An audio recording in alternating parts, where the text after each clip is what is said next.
Good afternoon, everyone. For those of you who don't know me, my name is Steve Shosky. I'm the administrator of the Workers' Compensation Division. The reason we're here this afternoon, those of you who pay workers' comp premiums or have accounts are likely aware one component in determining your premium rates is what's called the experience rating. Okay, an experience rating, I'll analogize to you and your car insurance. If you have a lot of speeding tickets, your insurance rates go up. In workers' comp, if you have a lot of injury claims or serious injury claims, your rates are likely to go up. Approximately a year and a half ago, we, meaning the Workers' Compensation Division, were asked by a legislator to research and study the current experience rating system and formula that we have in place. It's been in place since about the mid-90s. Pursuant to that request, we've had our actuarial term, Oliver Wyman, and Bill Hansen, who's the chief actuary, conduct some research and study of it and came up with some conclusions and some recommendations. He's going to present those to you today. The intent of today's session is to be an informational session and give us some feedback, if you will. At this point in time, we are not on a path to change the experience rating specifically. We're just looking into it, looking at the whole scope. We've known for a number of years that the current system is not necessarily fair to all employers. I think it's no secret that small employers have been subsidized by large employers by virtue of the current rating. So small employers' premiums have been lower because larger employers have been paying more than they should. So some of the information Bill will present goes along those lines of trying to equalize or make it more equitable for everyone concerned. We are videotaping the session today. The intent of that is not to put you on film and capture your images forever, but once we're finished with this, we intend to edit it and put it together in a good format and have it available on the Workers' Compensation website. So for all of those employers who couldn't make it here today, they'll be able to go to the website and watch the entire presentation as well. If you have questions, I guess I'll leave it up to Bill what his preference is, whether he would like you to pose those questions during the time he's talking or wait until afterward. At the end, in any event, certainly any questions you may have or comments that you may have, feel free to let us know. Similarly, once we're finished today, if you go home and you digest some of this and have questions or need more information, there are some handouts on the back table. I think, Bill, is your information on there in terms of contact. The gentleman over here to my left, he'll stand in a second, is Bill Cole, C-O-L-E. He's the Deputy Administrator of what we call Employer Services. Employer Services is the section of workers' comp that registers employers and determines their rates. But Bill's contact information will be in the handout, his phone number, his email, and so forth. And as time goes on, if you have questions or comments, feel free to get in touch with him as well. As it stands right now, just to give you kind of a very rough idea, even if we were to go forward with some kind of change to the experience rating formula, we're looking a minimum probably of a year to a year and a half before that would take place. The reason I say that is, as you will hear Bill Hansen say, there's two potentials. One of those potentials would require statutory changes. Our current rating formula, to a large degree, is established by Wyoming statutes. As most of you may know, the only way statutes get changed are through legislation. We're already beyond the time period realistically to introduce any legislation for the 2012 session that begins in February of next year. Additionally, that session is a budget session, which is a short time frame. 20 days is all the legislators meet, and typically, unless it's something fairly earth-shattering, Other legislation doesn't make it because the budget takes priority. So 2013 legislative session, which would begin in mid-January of 2013, is the very earliest that we would anticipate even anything possibly taking place. Again, I just want to reiterate that we have no preconceived ideas, notions, formulas, or even specifics that we want to change the formula. It's strictly informational at this point, and we'll look forward to Bill's presentation and your input and feedback. Thank you. Good afternoon. I am Bill Hansen. I'm an actuary with the firm Wyman. I also have an associate here with me, Jeff Scott. So he'll be tuning in and listening to what I say, both in terms of experience rating plan, but also what I'm covering in terms of detail here, and he's reviewed the presentation, and we're both available for questions, of course. As Steve noted, probably have some options here. We could wait till the end. My preference might be just to say, we're going to go through concepts here at the beginning and talk about stuff. I'd rather we stop, kind of make sure we're bringing everybody along and keep going from there. Just by show of hands here, how many folks actually look at experience rating mods, information for their employer or as part of their job here today? It's about half. How many folks think their mod is too high? Nobody? Perfect. Oh, I do. Oh, okay. All right, we have one. We have one. So in terms of the presentation today, thanks, Bill. I have three fundamental levels I want to cover. The first is going to be just to get us understanding the basics of experience rating from the perspective of what the purpose is, what language do we use to describe it, how it's used, how some of the information is misused. I want to bring us together in terms of our context. Everyone comes at this a little bit differently, and just establish how I perceive it, how I see it fitting into workers' compensation system here in Wyoming.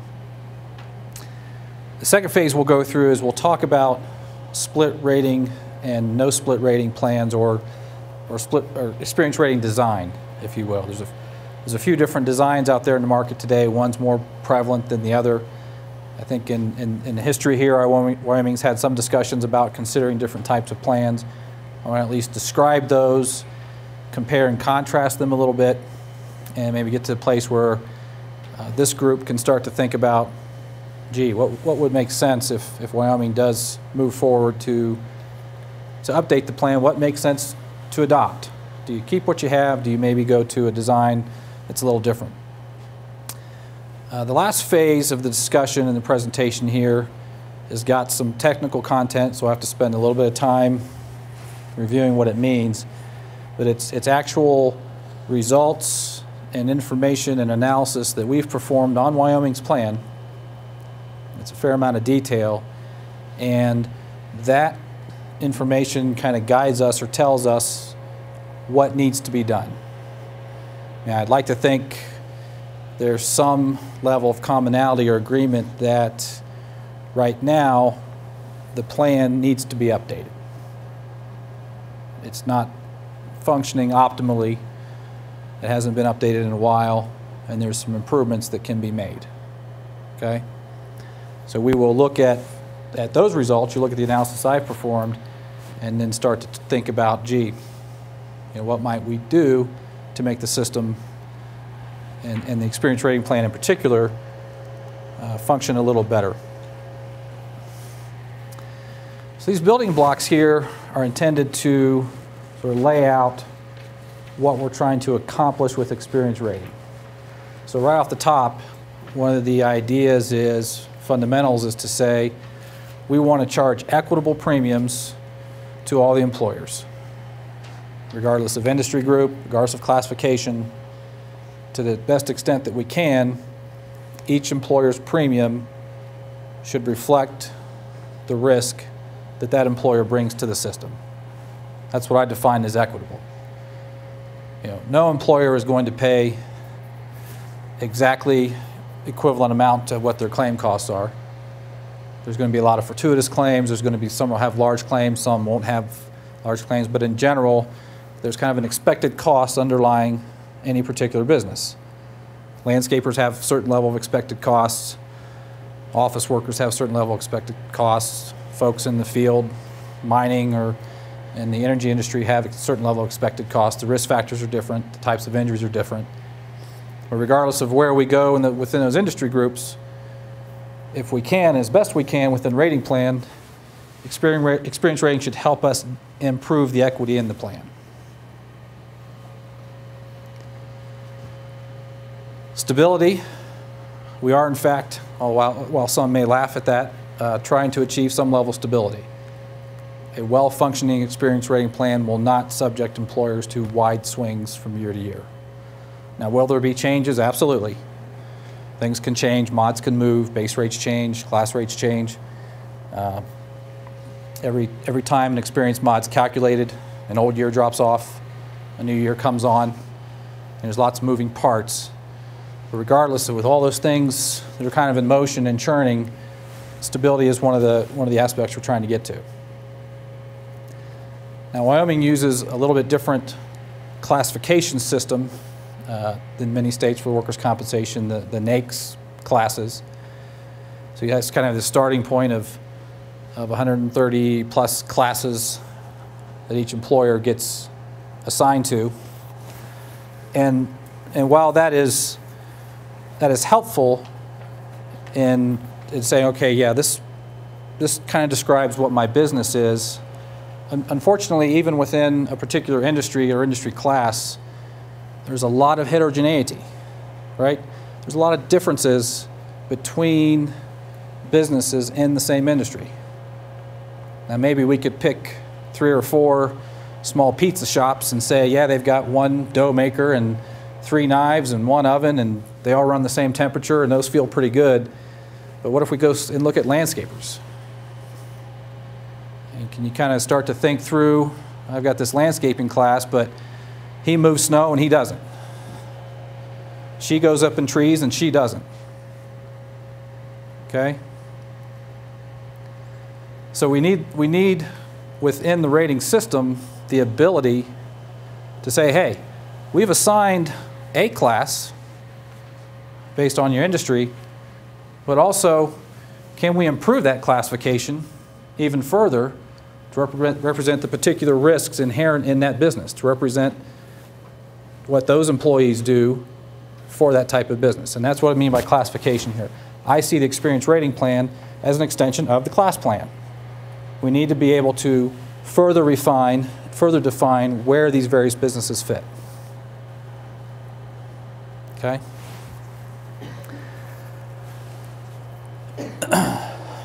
Steve gave us a good example a few minutes ago in terms of his analogy with car insurance. And it's a good example in this context because I'd like to bring forward one of some of the issues and things that people struggle with when we talk about experience rating. Folks that have their premiums go up for automobile after a violation or after an accident, they think, oh, they're just trying to recoup the loss. The insurance company is trying to recover their money because they just paid a claim on my behalf. Well, that's false. That's wrong. And in fact, in auto insurance, it's pretty self-evident. No company can recoup claim money from you. You've got dozens of other markets to go to. Right? The company you had to claim with, you don't renew with them. You can cancel the next day. They cannot recoup premium. Merit rating, experience rating is never about recouping losses. It is not a penalty-based system. It is a prospective rating process. Experience rating is designed to reflect expected costs based on what we know about claiming behavior and other behaviors in the past. Now, if you bring that forward and you say, well, gee, Wyoming's state fund, you know, you can't leave. Well, I realize that. You know, maybe you could change classes, you could redomesticate in another state, you could do something. But even here in this case, every workers' compensation system, the experience mod is simply there to adjust future premiums because the expected costs are higher or lower based on prior claiming behavior. It is not a penalty. So why is that important? I think Wyoming, like other states, in some businesses, some industries, some classes might say, oh, your mod's above 1. That means you've had bad claims or you're unsafe or something like that. Well, it could be that in fact you've had prior claims and you've got a mod above 1. But it doesn't necessarily mean that you're unsafe. It may just mean among the landscapers, you have a higher risk business.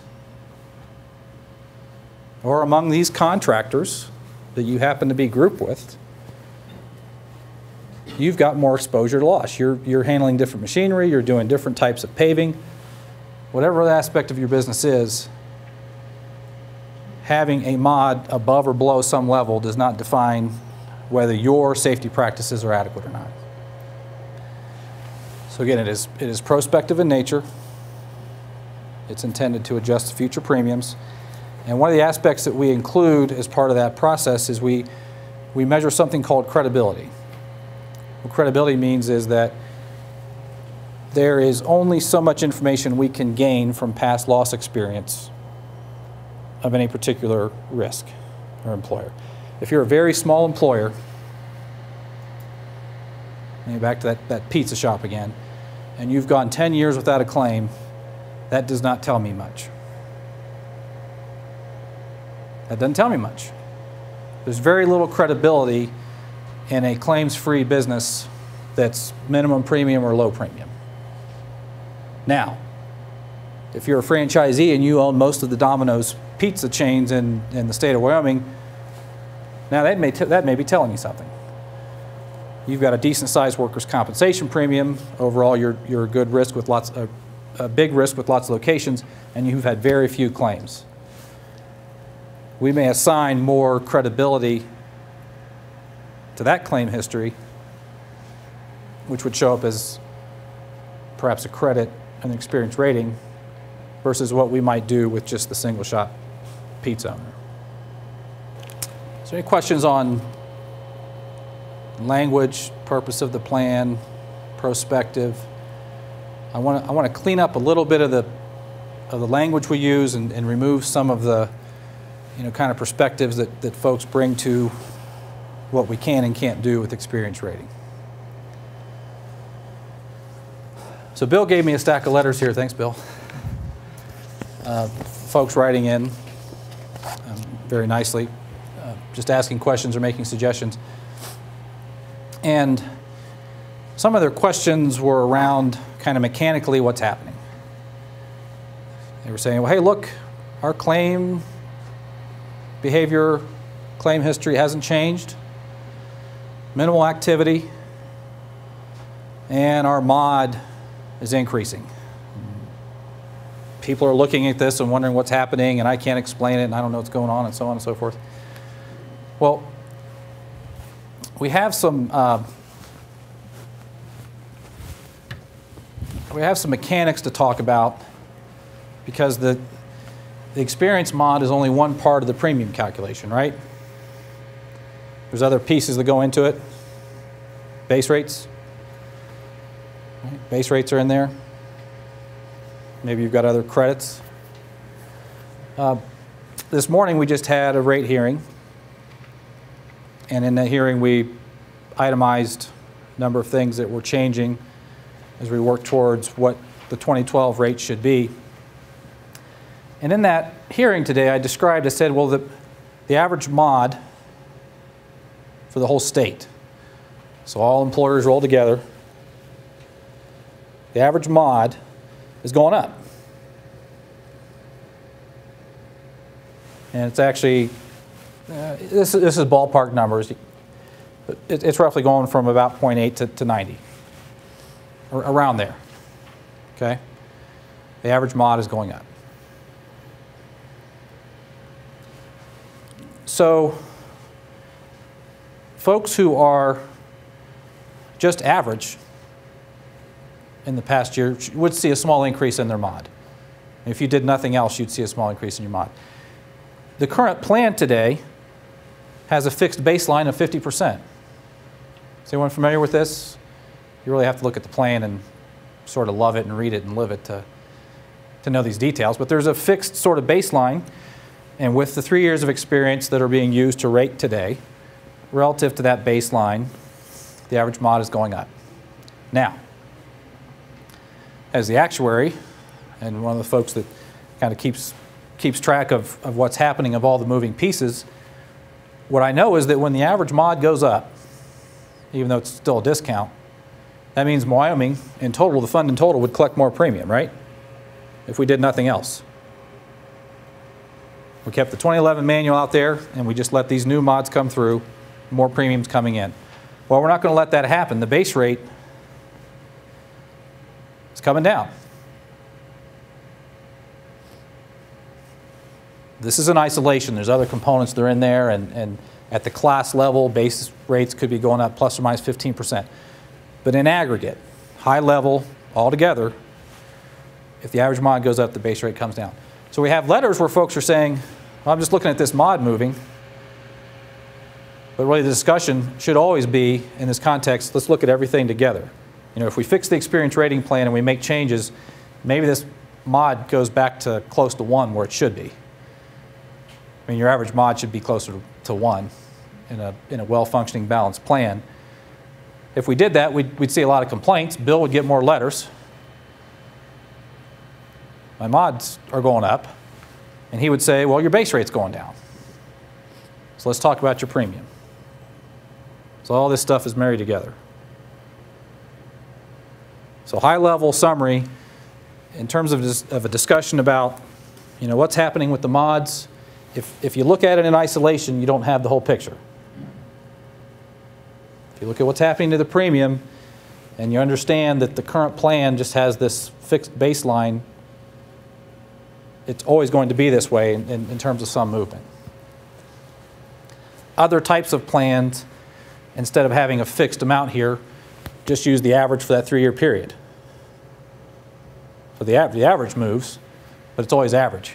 Here, it's fixed. Any questions on this before we transition to some other? Yes? You keep using the term mods. On the paperwork we get, they refer to as the experience modification rating, EMR. Is that what you're talking about? EMR is... When you say mods, are you talking about something more generic? No, experience modification factor, or EMR, is exactly the same thing I'm talking about. Okay. Synonymous, yes. So when you say it should be going from 0.88 to 0.9, that doesn't make a lot of sense, because what we see is the EMR is calculated based on our 3-year claims history. Right. And then there's a credibility, and it's, right. You know, you're allowed to spend, your claims to be 50% of your premiums, but when you say mod is not 1, it's 0.90, it seems like it takes into a lot of things. It's not just one line item. That's what I'm kind of struggling to understand when you refer to just the mods. Sure. So that experience modification rating that you're talking about, with the end result of that process is some sort of factor. It's a debit or a credit, right? So it's 1 point. Positive percent or negative percent? Positive percent or negative percent. So this is a negative percent 12.88, and this is a negative 10%, 0.9. So if my base rate was $100, this modification factor, this experience modification factor, would take it down to 90. Okay? So take that experience modification rating, that one factor for, let's say, your employer. I have those estimated for 2012 for all the employers in the plan. And using the premium, I can come up with the average experience modification rating percentage for the whole state for 2012. So this is a representation or an estimate of what that average is going to be next year. Everybody's modification, all average together. So this is all rolled up. So that's the average credit in the whole system that we're estimating for 2012. The way our system set up, that equates to negative 10%. Right, so that's a 10% discount to the base premium or manual premium that's being produced today from the experience rating plan. Is that passed on to each employer then? You keep saying that's everybody. How does that trickle down to the... Each employer has their own experience modification rating factor. Some of those are above 1, some of those are below 1. This is the average of all employers in the plan for 2012. Is it after applying the credibility index and all those other things that calculate into it? Yes. It's after that? Yes.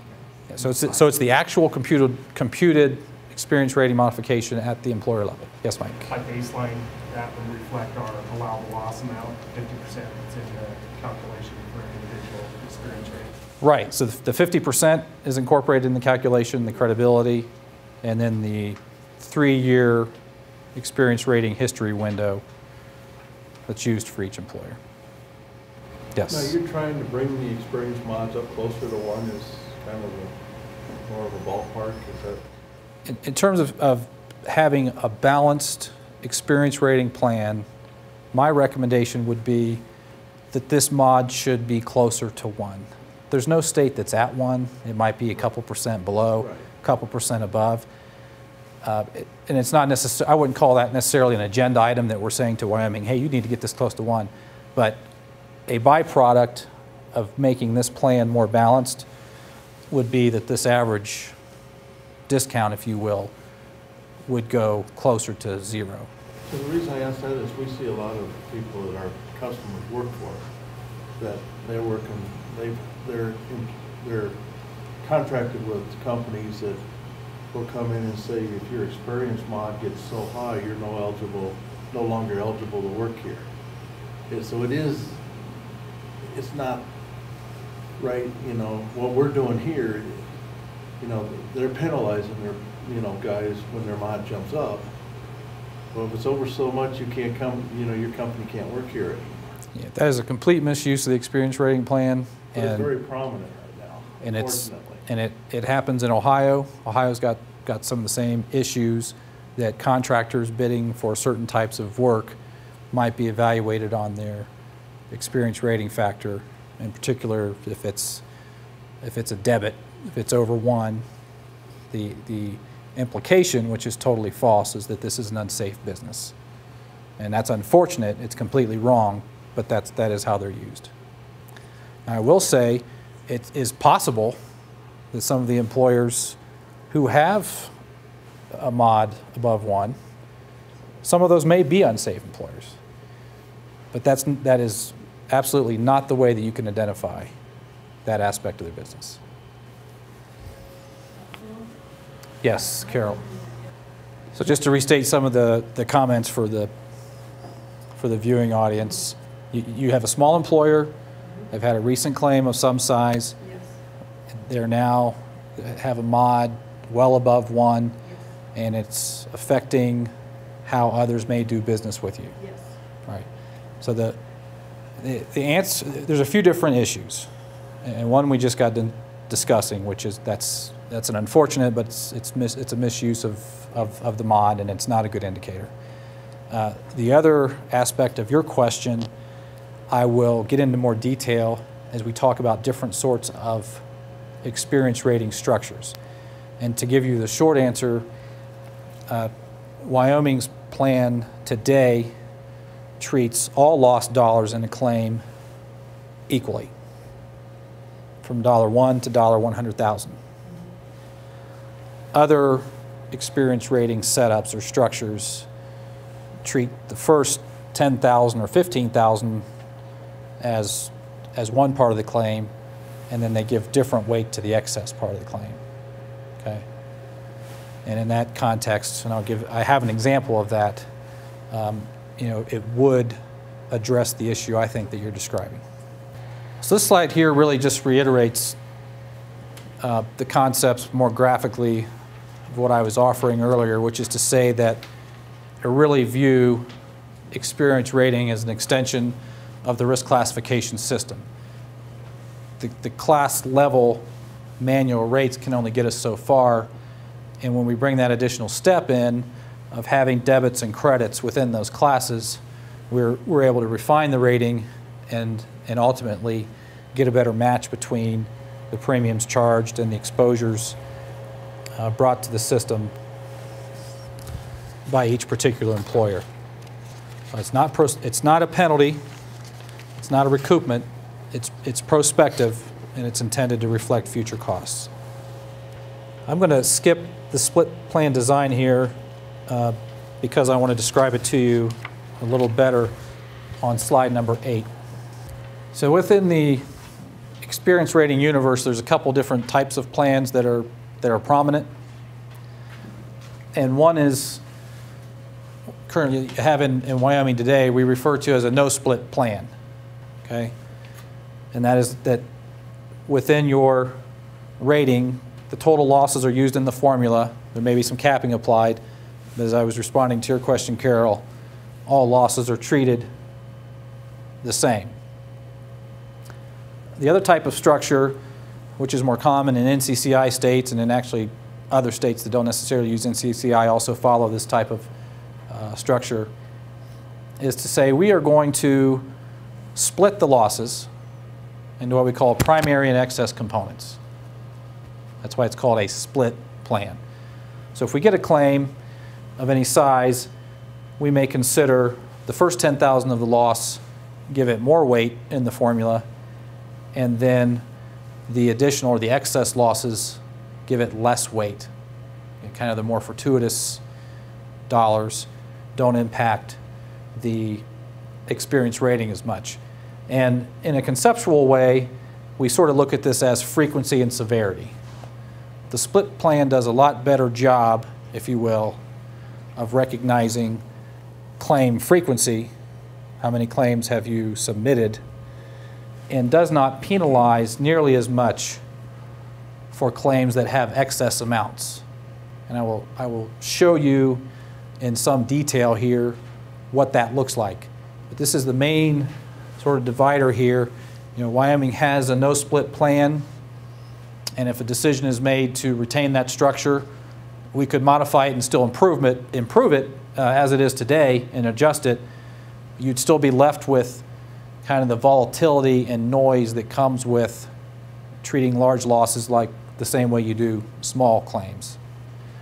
The split plan structure, where the treatment is different, is a little more common in other states. If you're a multi-state employer, there may be some aspects that are attractive in that way. And likewise, you start to manage and limit the movement in mod from year to year because the excess losses don't impact it nearly as much. So here's an example of, say, 2 different claiming cycles for an employer.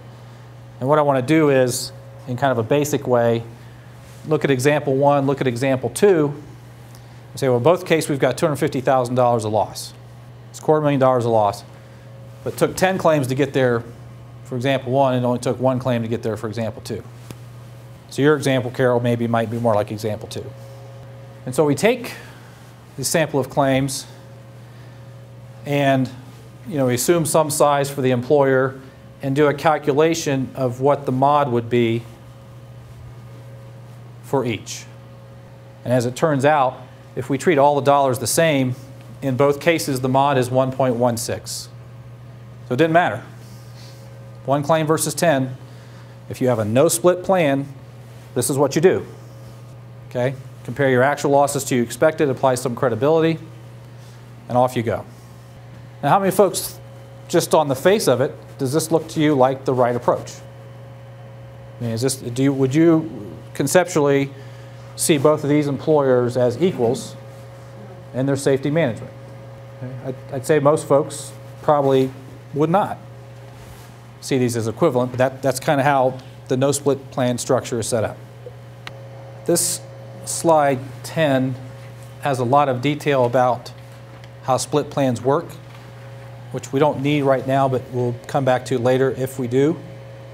So let's continue our example here with those 2 claiming behaviors, 10 claims versus 1, but now insert them into what I would describe as a kind of an exemplary split plan rating.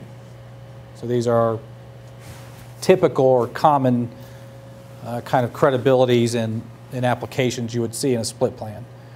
I can't say Wyoming would precisely be like this, but this is, we've worked with enough experience rating plans to get pretty good hypothetical examples from that. So if we go now to the example 1, where you've got 25 claims, 10 claims, each at $25,000, you have this, without really caring or knowing what the formula is doing, you have this aspect where you give more weight to the primary layer of those claims. That's what that 85 is doing. And you give less weight, this 20, to the excess claims. And you come up with a mod of 1.25. If you had 10 claims, you now have a debit. That seems to make sense. Well, what about the $250,000 claim? Well, now we're moving a lot more dollars over here to the excess category. We don't have as many dollars in the primary layer, and you've got a mod of 95. That's the rest of your answer. In a split plan structure, if you've just had one claim and it's a large claim, the penalties are not as severe. Now, I can't say you'd have a credit mod. You know, we'd have to look at the specifics of the amounts and dollars and losses.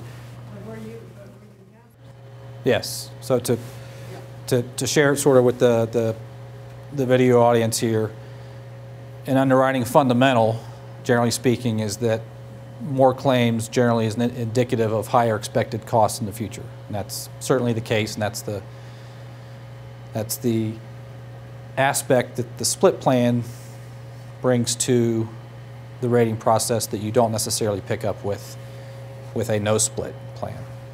So again, there's our example where we had the same mod in both instances, 1.16.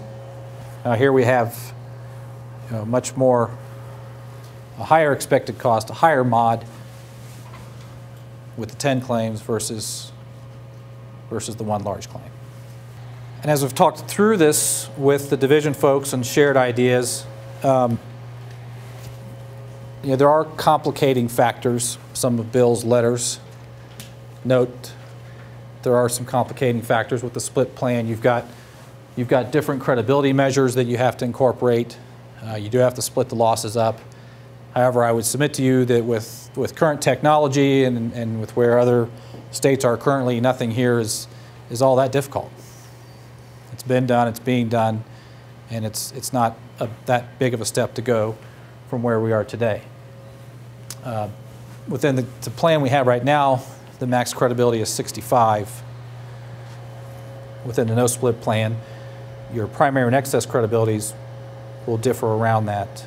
Primary credibility is usually higher than excess. We hit this concept a little bit earlier in describing sort of small versus large, and what can we do with a certain amount of claims experience. There's information there, and in a lot of cases there's noise there, and it's truly a matter of balancing those two elements to get the credibility right. If you do not give enough credibility to the past experience, you can have mods, credit mods that are too high, debit mods that are not high enough. So you've got one extreme. If you go to the other extreme and you say, we're going to give more credibility to this experience, you're going to pay people that have had claims, you have to pay more, you ultimately could give too much credit to good experience and have debit mods that are too high. You're going to see what this looks like in a little bit. And you're going to see both sides of it, believe it or not, in the plan today, where it looks like the credibility is probably not high enough, it looks like the credibility might be too high. We have both.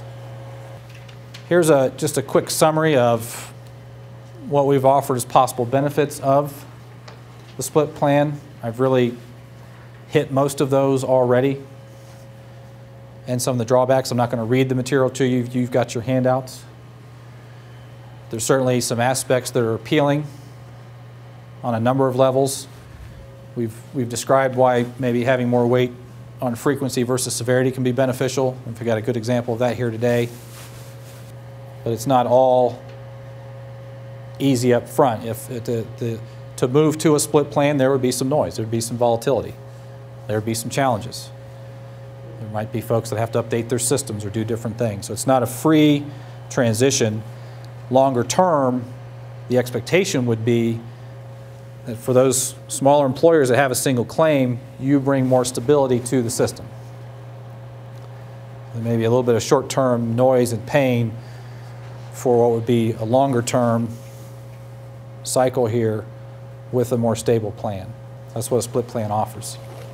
All right, so we're ready to go into looking at actual Wyoming experience and also discussing and describing what we're inferring, what we're understanding, what we're concluding from those results. But let's stop here and let's see if we've got any questions related to structure and split plan and that topic. Yes.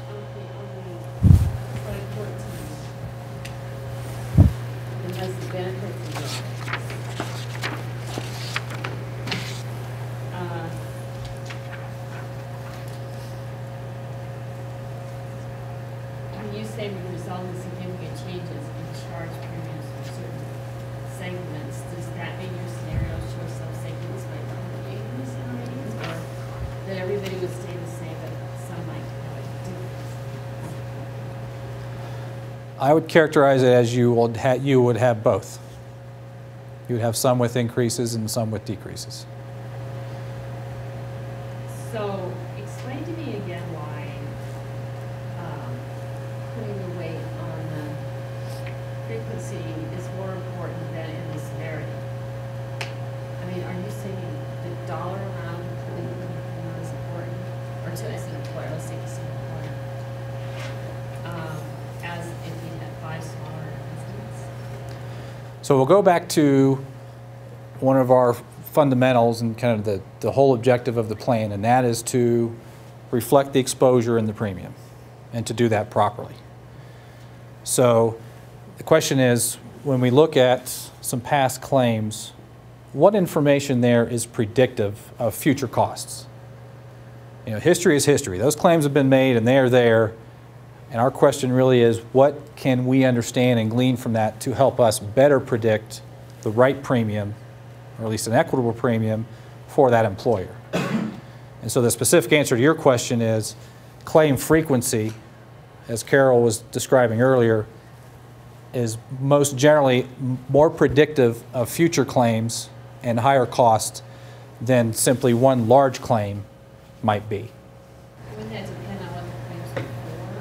I mean, in the business, because if they were pretty small cuts or, you know, injuries, smaller injuries, as opposed to a $80,000 back. Well, absolutely, absolutely. So everything is on a scale sort of relative to your risk level. If you are in a high hazard business and all your claims are small cuts and bruises and, you know, a few scrapes here and there, you are tremendous. You know, likewise, if you're in a low hazard class and you've got a lot of people getting hurt for whatever reason, then you know, that's horrendous. You probably have some issues there. I would say it's always, you know, it always starts with kind of what's the expectation, what industry class are you in, at what level, you know, kind of what's the base from which you're measured. Does this become more subjective than the single? You know, I mean, you say it's a better predictor, but do you have to use a little more subjectivity in it? There's no subjectivity here. It's as objective, if not more, than the current plan. You're going to define a 3-year window of experience that you use. You will have specific kind of calculation steps that we've been describing before with the credibility and what the expected losses are, and it will be defined by that information alone, and really there's no subjectivity there. So the question is, if we have a zero claim history in your 3-year window, that's the basis for your experience mod, is the split plan going to increase your premiums relative to a no split? I don't think so. Now you could mechanically have some of the same stuff I was trying to describe earlier, which I appreciate. I live in this world, so I kind of go back and forth here, and this isn't too hard. But certainly, if we put a new plan in, all the mods might go up. The average mod might go up if we're not measuring against 50% anymore. But if your mod goes up, the base rate's going to come down. So it's a wash. So at the end of the day, when we would implement any sort of change into the experience rating plan, this is what I would measure. I wouldn't send out what your mod change was. I wouldn't just send you a new base rate. I wouldn't send you pieces. I would want to describe, let me rate you each employer before, and let me rate each employer after, and I'm going to compare the bottom line on each. And I'm not going to get too tangled up in kind of where your mod's been moving. That's not full information. That's kind of picking and choosing, right? Lots of good questions here. So the question is, if you're an employer with multiple NAICS codes, how might using a split plan change in terms of the standards and how you evaluate those? The answer is that your expected loss level for the high hazard classes would be a bigger number. You would expect more losses from them. So the basis of comparison would be higher. The expected loss level from low hazard classes would be lower. So your basis of comparison there would be low. And for any particular employer, you would blend that all together to get to one modification. So the short answer is the basis would be consistent for each class, relative to the hazard and expected cost level. So it'd be like an average. It's averaging in a sense, but it reflects precisely the classes that the employer writes. So, an employer with lots of high hazards and not many low hazards would be different than the converse with not many high hazards and very few low hazards. So you really roll it all up to get to just the one mod for the policy. These are the experience rating plan groups as they stand today based on size. I included here as a reference because some of the charts that we're going to see use these group numbers. So it's most easily kind of just to recall as we go up in the numbers, 1, 2, 3, 4, the size of the employer gets larger. So groups 4 and 5 are your larger employers. 1, 2, and 3 are smaller. That represents premiums or? That's 3-year premium, I believe. So it'd be the premium over the 3 years that the mod's being determined. Yes? Do we know the breakout, and you may know or may not, what group, what percentage of Wyoming employers right now make up that total? Is it 5% in group 1 and 50% in group 2? Percentage by employer count or by premium volume? Employer count? Okay. If you look at the number of total employers, what percentage of them fall into either of the categories? Yeah, by count, the smaller ones are going to be your bigger percentage. By premium, Yeah, the big employers by far dominate. How many businesses would be affected, fall into each category? Yeah. That I don't know about.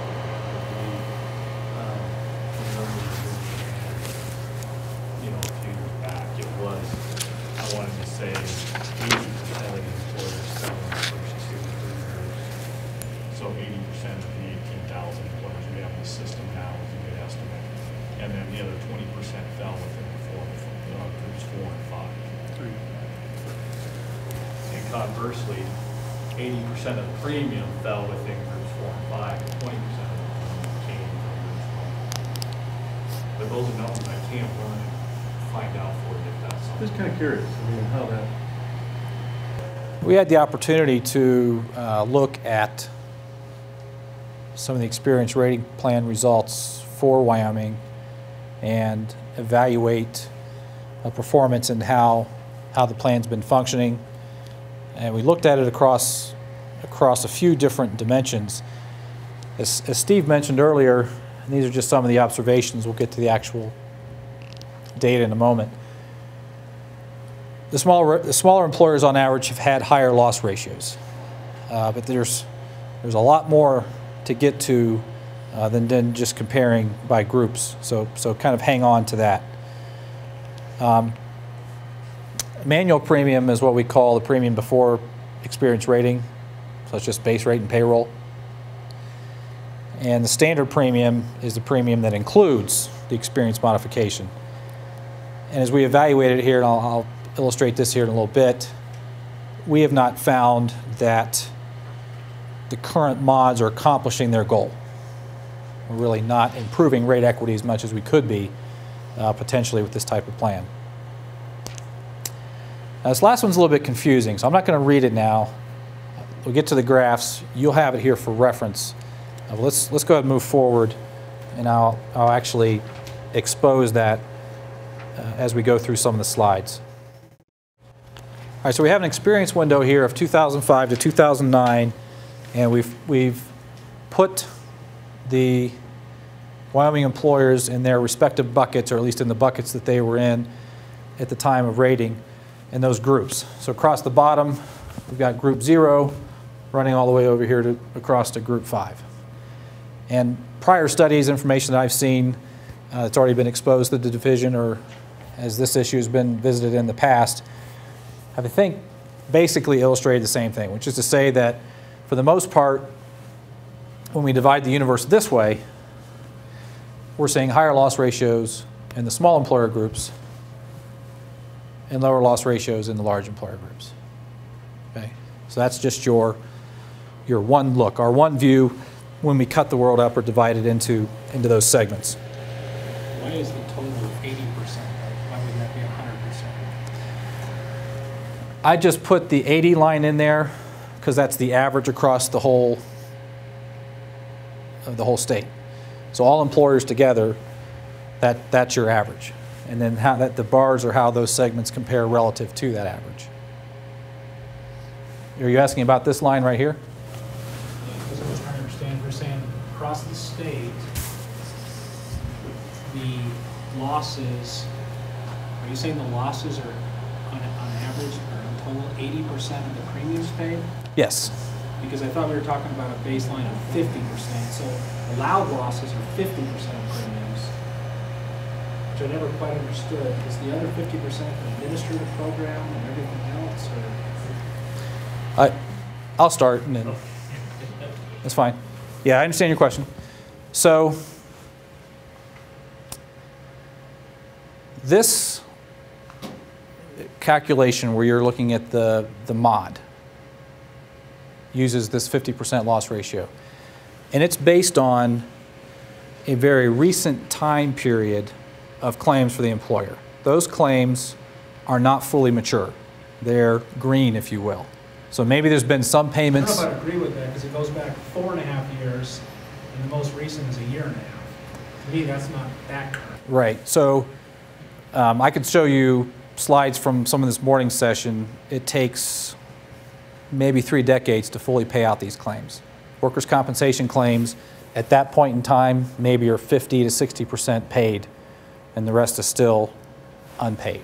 So there's, what is it, the second oldest year, third oldest year, fourth oldest year that's included in there.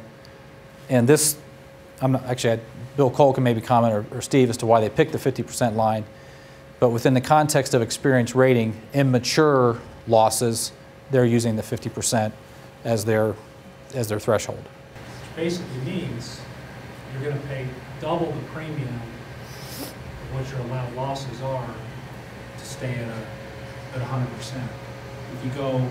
If your claims are 60% of your premiums, you're going to be in a negative situation. You'll be penalized. It's a little less than 50%, and incentivized with a reduction in your rates. Correct? Say that again. When you send out the experience modification ratings, you show a 3-year claim history. You also show what the premiums were paid during that 3-year period. If the losses or the claim costs is more than 50% of the premiums, you're going to have a mod that's greater than 1. If it's less than 50%, you're going to have a mod less than 1. So right off the bat, you're paying twice in premiums, which you're allowed to have in costs. So I was thinking that if it's a self-funded program, if employers pay him, I don't know, I'm just picking a number, they pay him $20 million a year into the program, then half of that is the allowed losses of $10 million. The other $10 million, I guess, runs the program. I don't know exactly what. So then I was thinking when you put this up here, you were going to show ultimately a loss ratio that would be 100%. Otherwise, are we even paying more in premiums than even the 50% to cover 50% of the claims? Okay, so let's hang on. You have a lot of questions in that one part. So let me kind of break down some of the aspects, and I don't know if I'm going to answer all of them. But there are within the division functioning expenses that have to be paid. So there's administrative expenses, there's claim adjustment expenses, and other elements. So the division, I don't believe ever is anticipating that all premiums go to indemnification. There is an expense component in there. Okay. The experience rating calculation has some components in there that don't allow all losses to come through, right? And losses are capped within the formula. Okay, so this probably no one in this room would see that unless we had a huge claim. Depending on what size. Okay, so a small. Okay, that's so they're not devastated by one big claim. Right. Group 2's maximum is 19,000. Okay. And this morning he testified that the average claim was what? 70,000? The average cost of a claim that has lost time, so we have to remove the medical onlys and the other ones that are small. The average lost time claim is in the 70,000 plus area now. Did you add it all together, wages, medical, everything? Right, all wage indemnification and all medical for the injury. But not at 3 or 4 years of development. Right. So the piece I didn't, well, I've covered it a little bit, but haven't exposed it completely. Again, is that the losses that are coming through here are not mature. They've only been developed out to 3 or 4 years, and so it's a fraction of the ultimate loss dollars that's going into the experience rating calculation. It's not the full expected loss to ultimately close out those claims. So the reserves that are established are not to cover the life of the claim? This is to cover a short period of time? The reserves that are established either by the formula system or by the case reserve manager are established with the information that's known at the time and as best as they can estimate it. I would say in general, yeah, for the most part, the claims examiners are not able to anticipate or reflect as much future development on that and how that injury or award may progress. So at the time, say as of June 30th, that claim could be temporary partial. 9 months from now, it could be permanent partial, and the reserve is going to change. Group 0 is basically, by the plan rules, you have to have some history and have been insured for some period of time to even get to the place where you can be grouped in experience rated. So I guess the easiest way to describe Group 0 is newer businesses or newer employers. Do you have anything to add to that, Bill? Yes, newer employers that have not established experience. All right, so I want to take us now, we sort of have this, at least the groups in some perspective on where the loss ratios were this historical time period, and do some other measures of the plan. This is a graph where, again, we're trying to compare where the loss ratios are by group and see if the experience rating plan, at least at this level, is bringing more equity to the plan. The manual premium loss ratio, so that's the loss ratio before experience rating is applied, is the light blue line. The standard premium loss ratio is the dark blue line. Now, a well-functioning plan in this case would find us with the standard premium dark blue line actually being closer to our average. And that's unfortunately not the case. So in terms of a measure of, are we bringing more equity to the plan across the size groups, it is not achieving that, at least within this 4-year period. So let's transition now for a minute and actually dig in and look at Group 2. We've got a couple prior slides where we said, okay, hey, look, Group 2 loss ratio is higher than average. We ask ourselves the question, well, is it everybody in Group 2?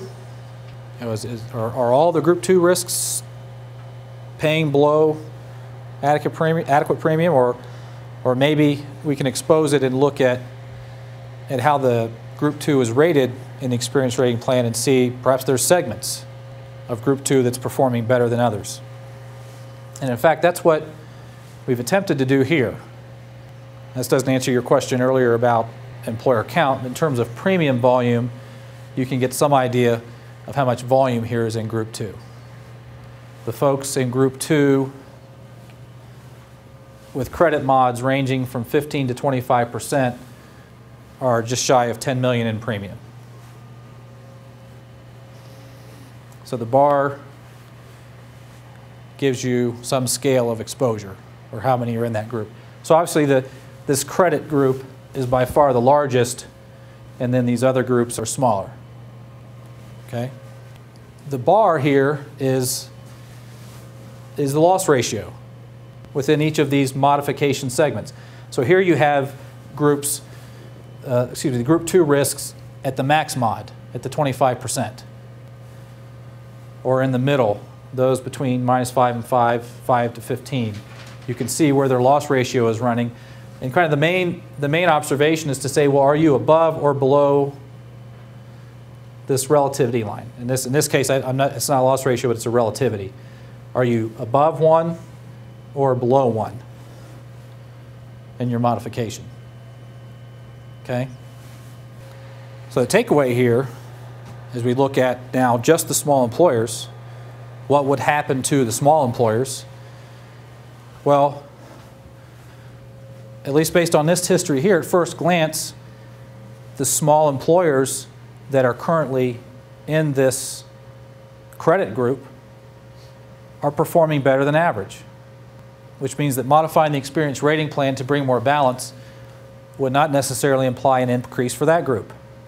On the other side of the page, and this is where we get into discussions about what can we do with statutory language, is we have a group here who have hit the statutory max of 25, and they probably should be paying more.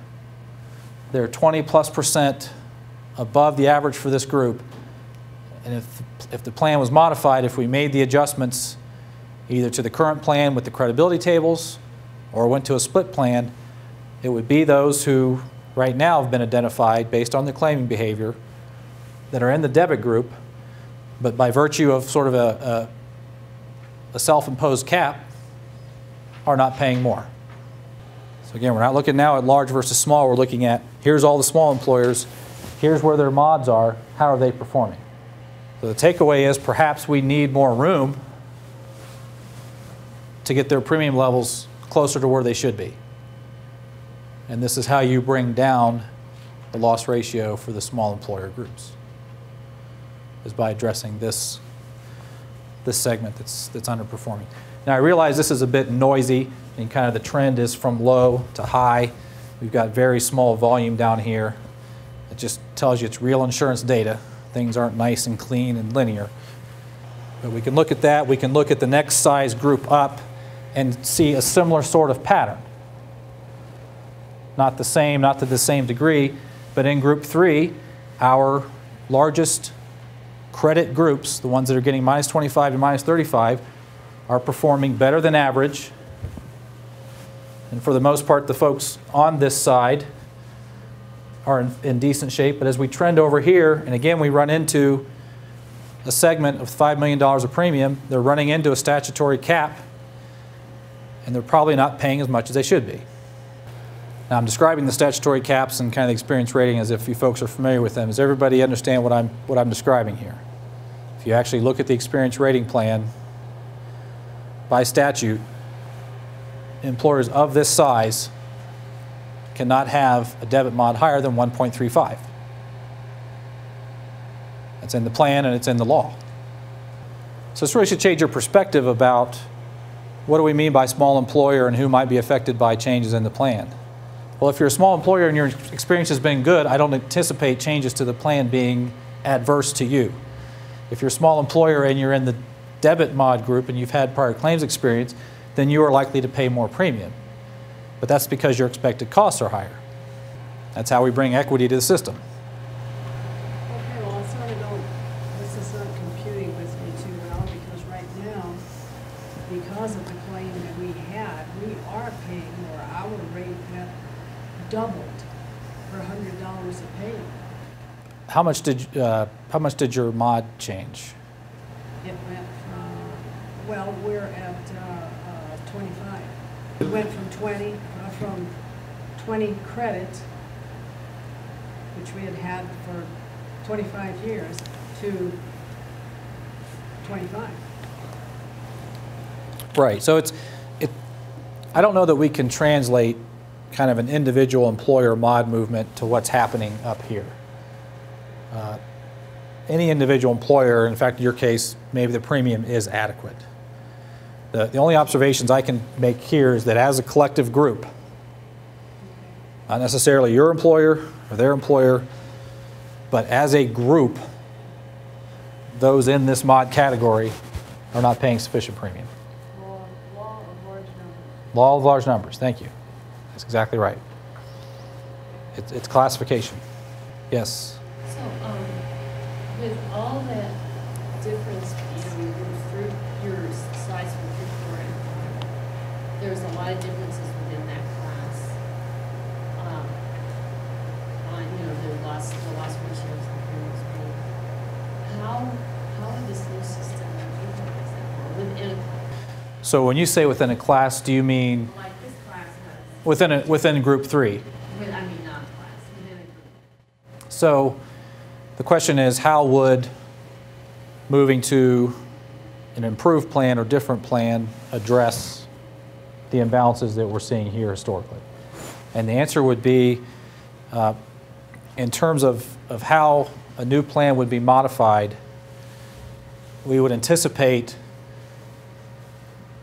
that the available credits and the amount of credibility that can go to this credit group here would go up and their premiums would be lowered. So that's how you bring this side of the line up. You've got to lower their premiums.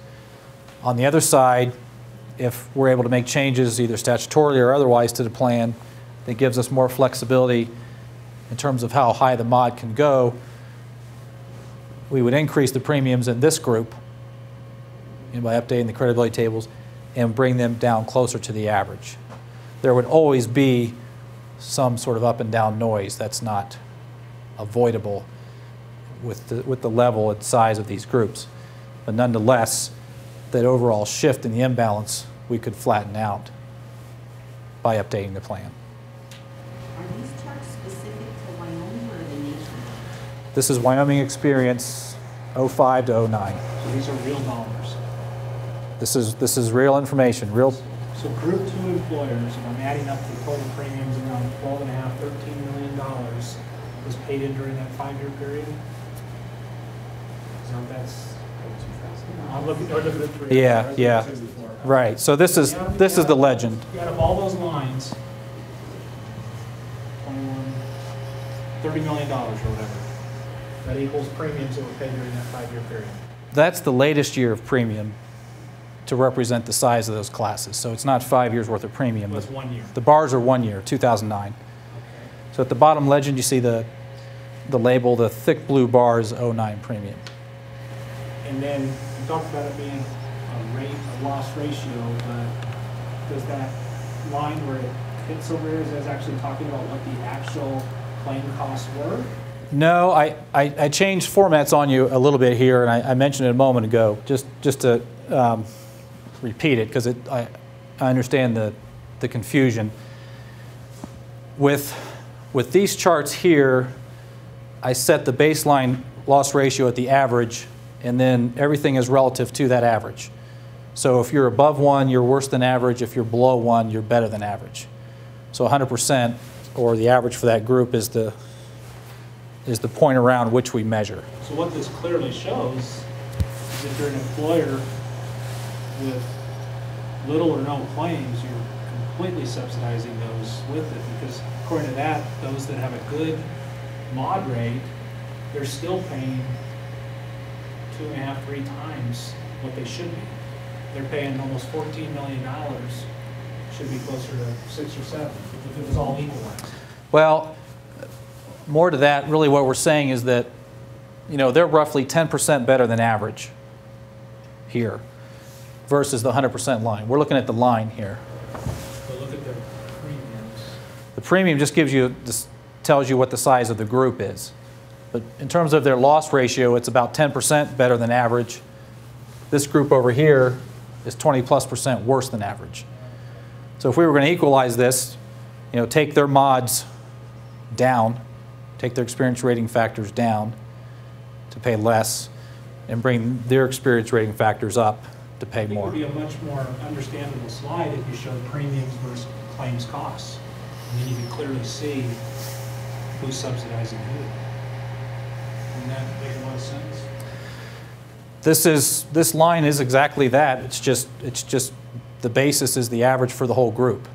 That's exactly what this is. I mean, this is your loss ratio relative to all the peers within group 3. But everybody to the right of the second graph, second line, has a less favorable mod rate. And according to that, they're all paying less than what their claims show that they should be paying.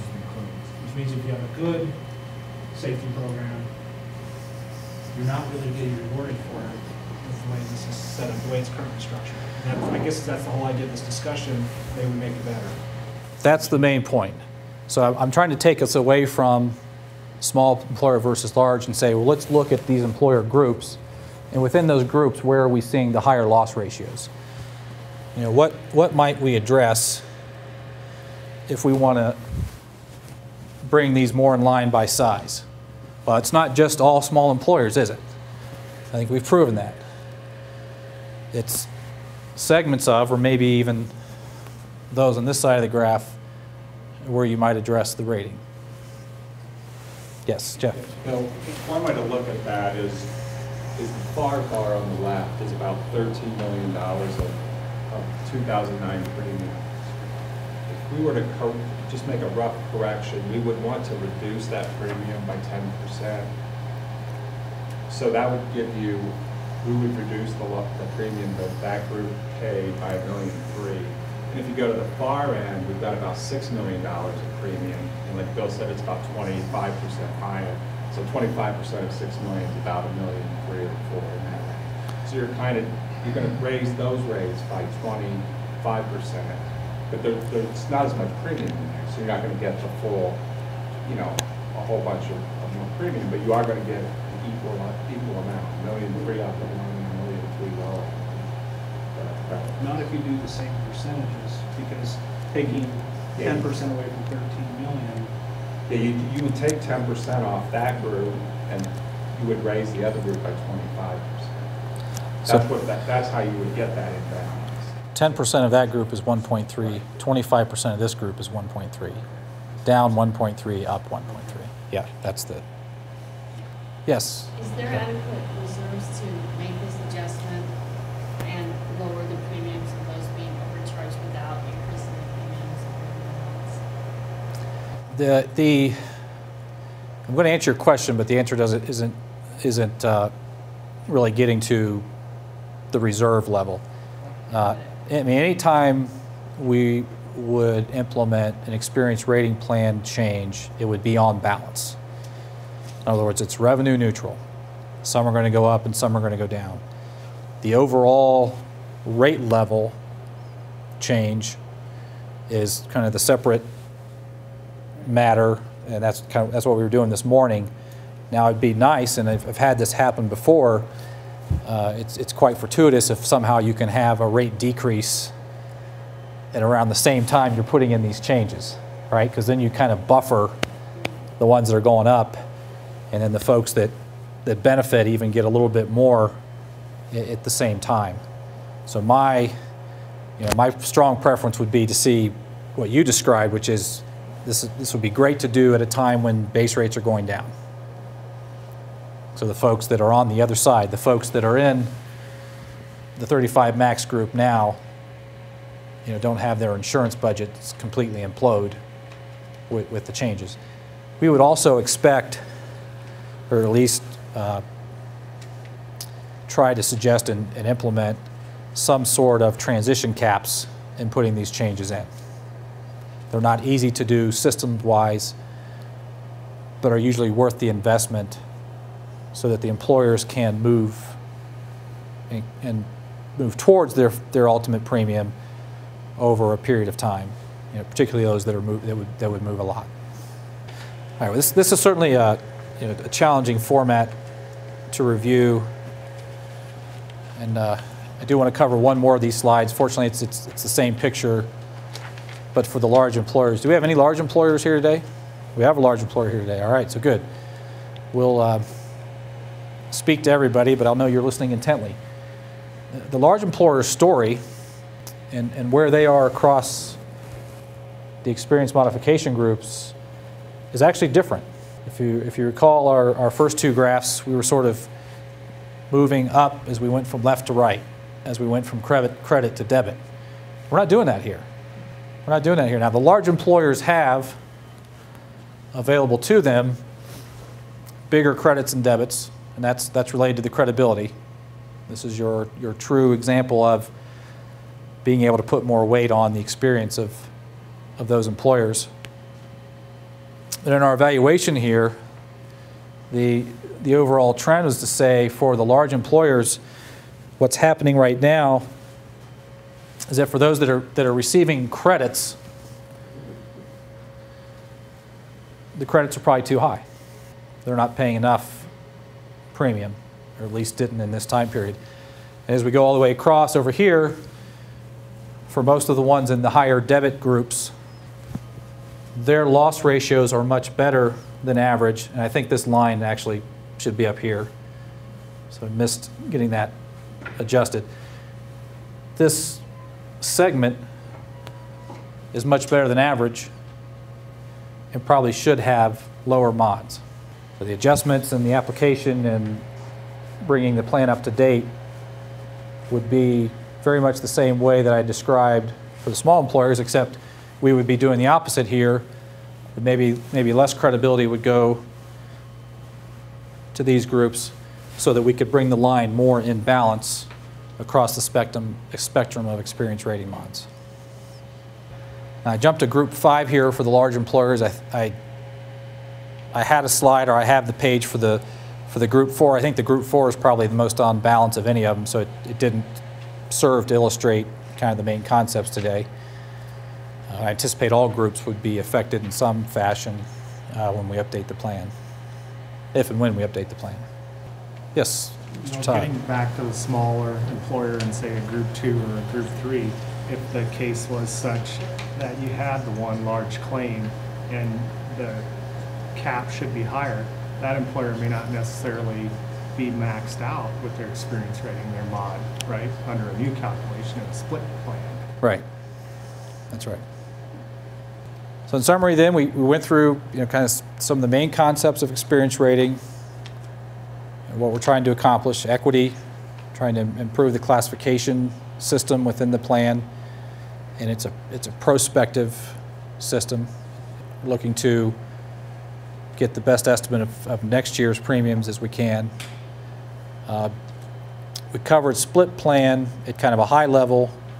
Your handouts have more details on that.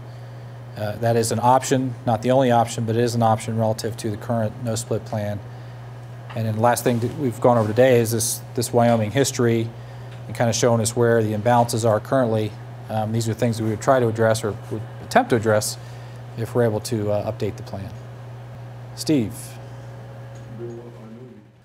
So the question was, if we have the no split plan going forward, if we keep kind of the same format, what would some of the changes that would be contemplated to improve the plan? The list is pretty long, but I would anticipate that we would review all aspects of the employer size groupings and the related credibilities for each of those.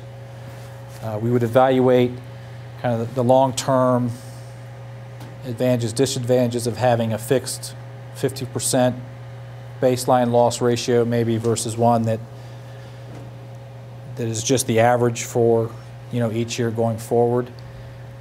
We would want to look at the current minimum premium and qualification rules and how risks today, I believe, how they are rated when they're in the small under 5,000 group. Evaluate the level of those credits. We would take a look at the current loss caps. Are those still functioning well today, or do those need to be modified by size or maybe indexed going forward for inflation? That's probably the main list of items. If you kind of look at the rules and the calculation as it is today, I'd say pretty much every step and every aspect of it would be at least under consideration. Any more questions? Very good. Well, I'm here, and Mr. Scott is here if you'd like to chat after the session.